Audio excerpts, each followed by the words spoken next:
Don't forget to... Hello guys! Welcome back to my channel. So, it's me, Daniela Marie Kasilag. Ang iyong kabady.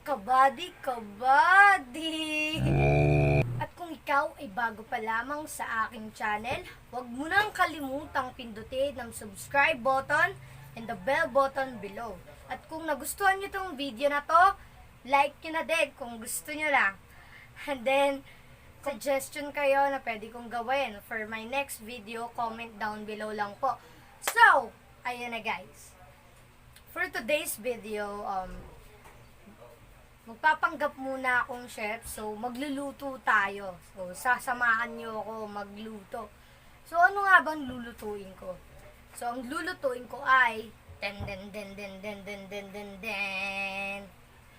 fried egg! But, wag nyong malitin yung fried egg ko o yung itlog ko.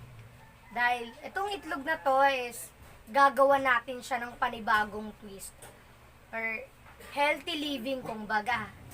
Then, sa pagluluto ko ng itlog, ididemo ko yun sa inyo kung paano siya binabate, kung paano siya, alam mo yun, niluluto ng may pagmamahal. So, mamimili muna tayo guys. So, tara na!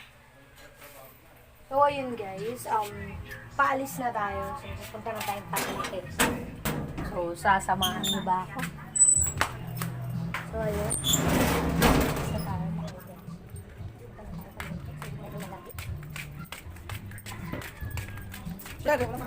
Wala. Ay, simpag ah. So,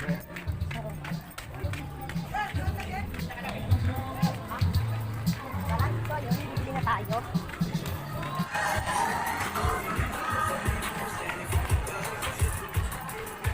Kano po broccoli? Eto.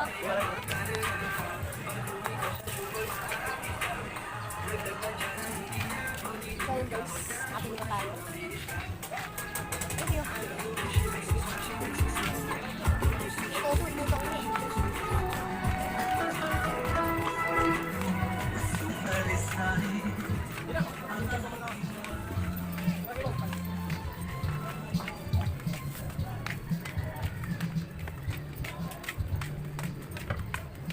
So, layo ng palengke sa amin, di ba?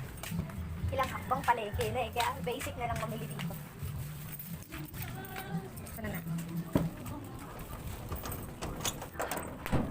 Ayun. Andito na tayo agad-agad sa bahay. So, i-prepare ko na lang siya. So, yun guys.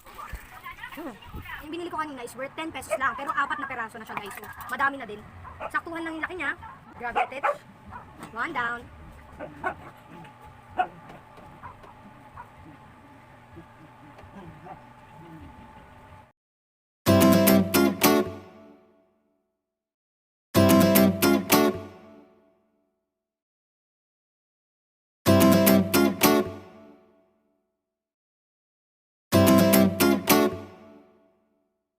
The next one is the broccoli. So, grabe, sobrang laki niya guys. It's worth 20 pesos lang dahil sold out na daw, last na daw to. So, last na daw kasi to. So, pinagbigyan ako ni kuya, parang sobrang discountan mo yun. Worth 20 pesos lang to guys. Grabe, napakalaki ng stem. Pero yung laman unti. Lagyan talaga sa broccoli. So, balatan na natin. Itong stem niya guys, kung makikita nyo, napakalaki. Ang hirap hiwain. Oh. Yan siya.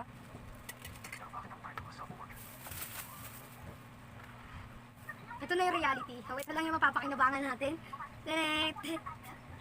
So, di ko alam bakit ganito, pero ganyan talaga. So, ito lang siya guys. So, ayan guys. Grabe, ang late na lang na makukuha natin dito. So, ang kalat ko, sorry po. So, ayan guys, iwain na natin siya. Pero guys, may nabasa ako, isa siyang parang pag-aaral kung saan ang broccoli daw ay sinasabi na maganda daw sa skin. So, search nyo din guys, para sure kasi hindi ako sure. Pero alam ko may nabasa ako, hindi Hindi ko lang matandaan kung saan. Basta may nabasa ako na ang broccoli daw is good for skin. So, nakaka-glow.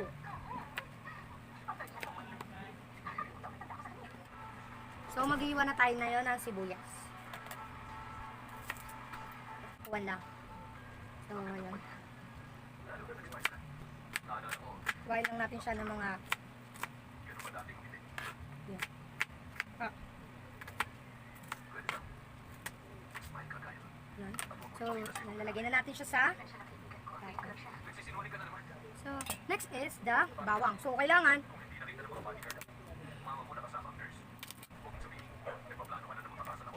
dalawang pirasong bawal. Yung tagpipiso guys, sa tindahan, pwede na yun. 2 piraso na.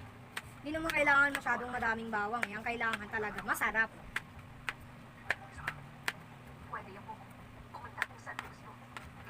So, yun.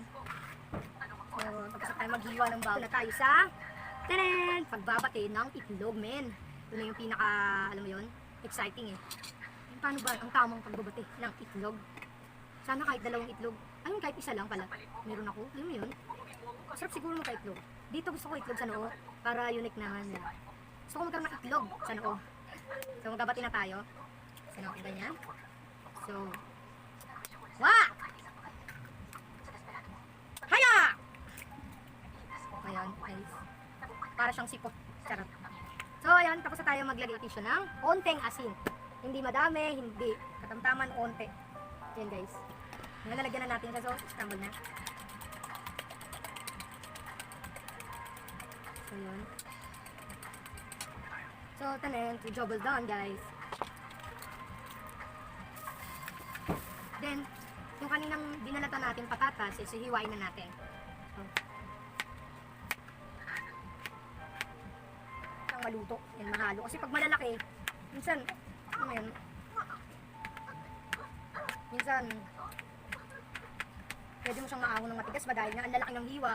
At pag malalaki kasi yung hiwa, yun na yung mga matagalan talagang niluluto. Ito kasi fried egg lang naman, kaya kailangan sakto ano lang, maliliit lang yung hiwa.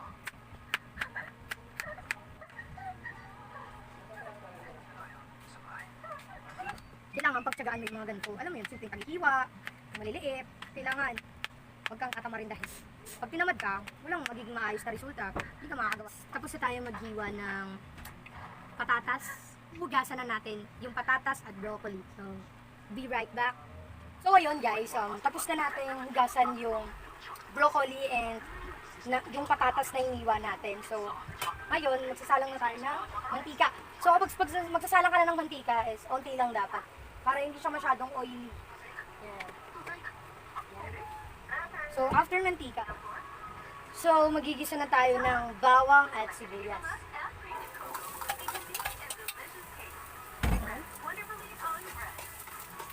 Yan, kapag medyo brown-brown na siya, ops na yun. So, brown-brown na yung sibuyas at bawang natin. So, ilagay naman natin yung hiniwa nating patatas.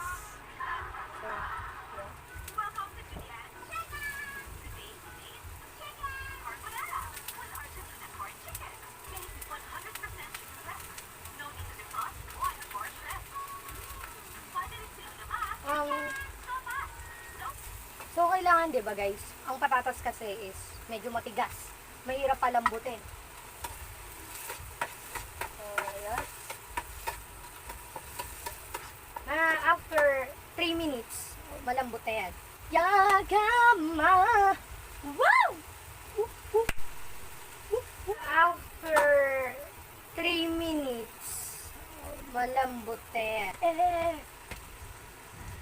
She's still the one I love. You, the one you have belong to make it with you. Asus, lambot na ikaw. Lumambot na, bilis na, bilis. Dahil, luto na ang patatas natin. Ito na yung last part. Bale, yung broccoli mo and the egg is pagsasamahin mo na. So, ilagay mo yung egg dun sa may broccoli, which is ganito. Broccoli and egg. So, ilalagay mo lang siya. Ayan. Ayan. Medyo ayusin lang natin dahil para maganda yung plating. So, ayun guys. So, ayun yung pinaka last part ng pagluluto natin. So, dito makikita natin kung gaano siya kasarap pag tinignan pa lang. So, ayun guys. Nalagay na natin yung broccoli and egg. Bali, yun nga, guys, sinabi ko kanina, ilalagay mo na yung broccoli sa egg. Bali, sabay mo na siyang ilalagay dito para, kasi yung broccoli, pwede naman siyang i-half cook lang, wag yung lutong-luto. Alam mo yun.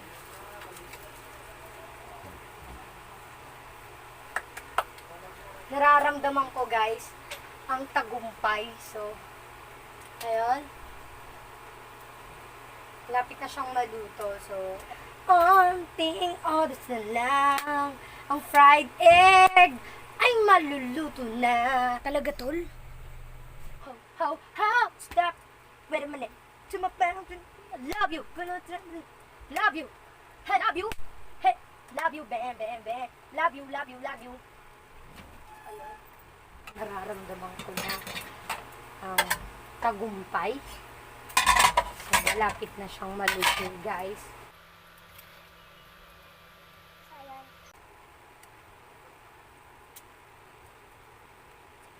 Malapit na. Sarap. Mararamdaman na natin. O matitikman natin. Mararamdaman. Basta, papakita ko sa inyo after neto is the plating na. So, ayun. Hindi na pala siya plating dahil hindi ko na siya tatanggalin sa ano niya dahil doon na diretso na, doon na kukunin. Malapit na. Bilang tayo. In 1, 2, 3, 4, 5! Job well done! So, tapos na yung niluto natin. So, ipapakita ko na lang sa inyo guys yung finished product. Ang sarap! Ito yung masarap para sa mga taong mahilig sa gulay talaga. Kasi ako, personally, mahilig talaga ako sa gulay. Especially broccoli, favorite ko yan. So, ayun. Kung nagustuhan nyo tong video na to, click thumbs up or like button. And kung di nyo nagustuhan, click nyo pa din para sa akin. Yan. So, ayun lang for this day, guys. Thank you for watching. Have a great day, buddy. Bye.